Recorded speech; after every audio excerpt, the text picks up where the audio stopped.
today on Mateus Fernandes, I can tell you something on the West Ham midfielder. There is a lot of clubs interested in him, but really a lot of clubs. In England, rumours of Real Madrid in Spain, and more. For sure, I can guarantee you two things. The first one, Manchester United are in direct conversations with the agents of Mateus Fernandes. Manchester United made contact over the last 48 hours with the agents of the player, and Manchester United started a conversation about eventual cost of the deal, transfer fee, but also salary. So United started the conversation with those. For Mateus Fernandes, according to my information, is £85 million. West Ham want £85 million to let Mateus Fernandes leave the club in this summer transfer window. He will leave, for sure, because he's not a player for the Championship, but West Ham are very clear on the price. So let's follow the situation and let's see who is going to pay what West Ham wants. Huge story is beginning to develop surrounding Mateus Fernandes. According to reports, Manchester United have already made direct contact with his representatives during the last 48 hours discussing salary and potential transfer structure. Unbelievable, but true. This suggests genuine interest rather than simple rumours floating around social media.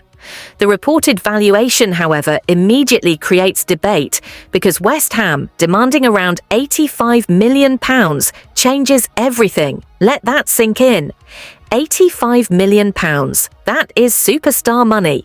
This immediately raises serious questions because while Fernandes possesses huge potential, can United realistically continue spending enormous fees repeatedly after already strengthening other positions? This is where recruitment becomes extremely important. United cannot afford expensive mistakes anymore.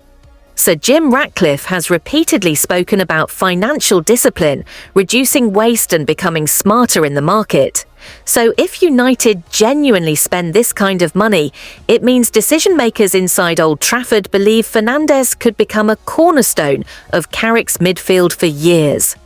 From a tactical perspective, Fernandes is interesting because he offers something United desperately need: technical quality under pressure, mobility, ability to carry possession through difficult moments, and composure during build-up phases. Modern football increasingly rewards midfielders capable of escaping pressure while progressing attacks quickly. Carrick understands this better than most considering his own playing career.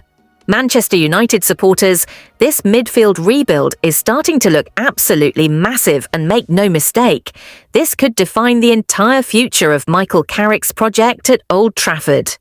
After finally moving closer toward completing the Ederson signing, attention is now switching toward what could become one of the most important areas of this entire summer window: rebuilding the engine room. And now new names continue appearing, new links continue growing stronger, and one thing is becoming increasingly obvious: United are not stopping with one midfielder. First, let's talk about Hayden Hackney. Reports coming from Championship circles suggest Manchester United remain very interested in bringing the young midfielder to Old Trafford. And perhaps the biggest factor here is not simply talent, it is Michael Carrick himself. Yes, you heard that right. Carrick knows Hackney extremely well, understands his qualities better than almost anyone, and if there is one manager who truly believes this player can make the jump, it may be United's current boss himself. This immediately makes the situation fascinating because football history repeatedly shows that managers love bringing players they trust.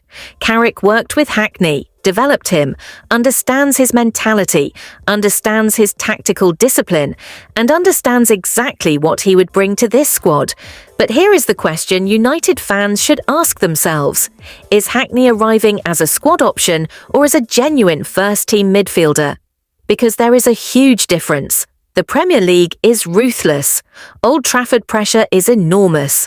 Wearing the United shirt is completely different from performing weekly in the Championship.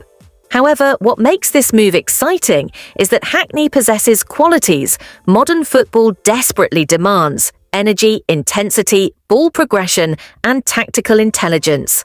Carrick clearly wants players capable of controlling matches rather than simply surviving them. Meanwhile, now comes perhaps one of the most fascinating battles emerging this summer: Elliot Anderson. Manchester United reportedly remain extremely determined to win this race, and executives apparently believe they can beat Manchester City. This is where things become incredibly interesting because whenever both Manchester clubs compete for the same player, supporters naturally pay attention. If City want him, many fans immediately assume there must be something special. What makes this story even more important is the wage situation. Sir Jim Ratcliffe remains focused on controlling spending, trimming unnecessary costs, and building sustainable structures. Yet reports suggest United are prepared to meet Anderson's wage expectations if necessary. That alone tells you something. United clearly rate him highly. My opinion, Anderson might actually make more sense than some bigger glamorous names. Why? Because sometimes supporters become obsessed with superstar signings while ignoring players perfectly suited to systems. Anderson brings work rate, technical ability, pressing intensity, versatility, and hunger. Those qualities matter enormously. Carrick needs midfielders capable of running games rather than simply collecting salaries. Now let's address Sandro Tonali because many supporters continue asking questions. The appreciation remains, the admiration exists. But right now the reality appears different. The overall package is simply enormous. Transfer fee, wages, financial structure, everything becomes difficult.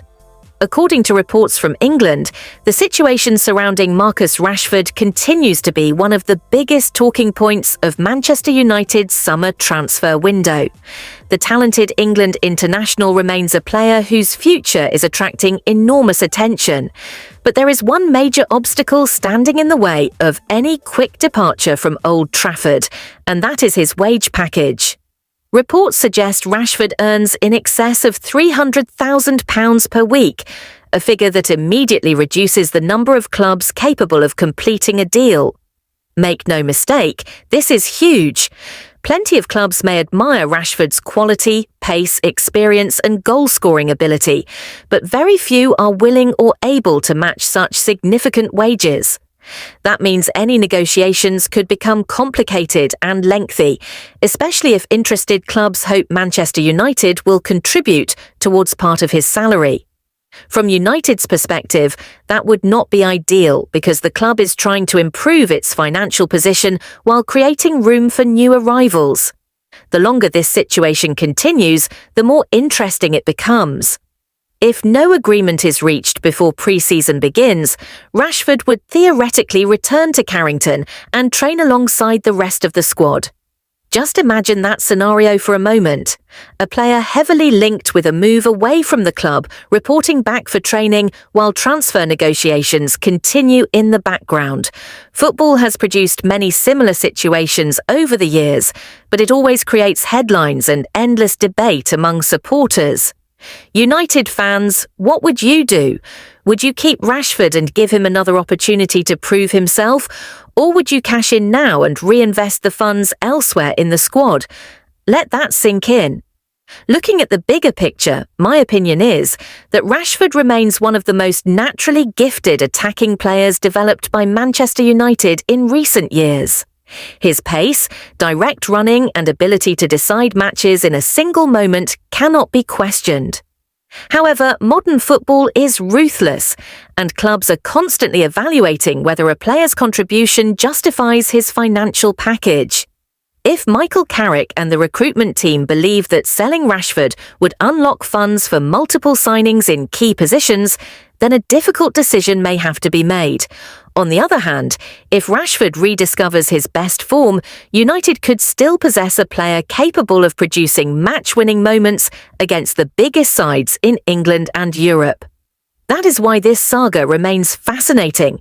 It is not simply about a transfer, it is about the direction of Manchester United's project over the next few seasons. Meanwhile, another significant development concerns Manchester United's defensive plans. Reports indicate that the club is not actively looking to sign a centre-back during the current transfer window, and there appears to be little substance in the links with Christian Romero. Unbelievable, but true. Despite constant speculation from supporters and media outlets, the feeling inside the club is reportedly that United are satisfied with their current options in central defence. This suggests the recruitment department believes resources should be focused elsewhere, particularly in midfield and attack. When you look at the squad, there is logic behind that thinking. The club already possesses several centre-back options, and the hierarchy may feel that strengthening other areas would provide a greater overall improvement to the team. Of course, supporters will have different opinions.